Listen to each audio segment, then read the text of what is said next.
президентом Масхадовым Асланом. Наш президент выбранный всеми народами, а Путин выбрал, как арбуз выбирает на базаре, выбрал он его.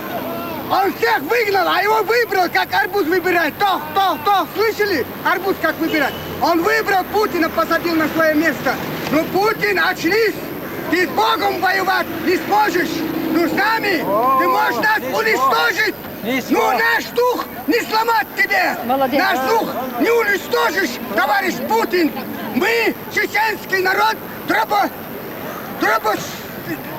добросовестные люди, добросовестные люди. Мы хотим мира, мы гостеприимный народ. В мире нет такого, как чеченского народа, гостеприимного. Мы хотим жить как люди.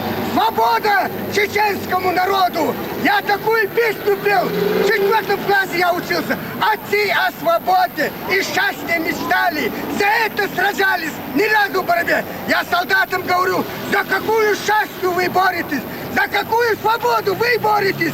Вот я им солдату, они вот так голову опускают и нечего мне ответить. Каждому солдату я говорю вот так.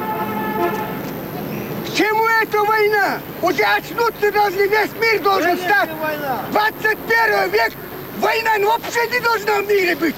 Уже умные люди, понимаешь, космические, все.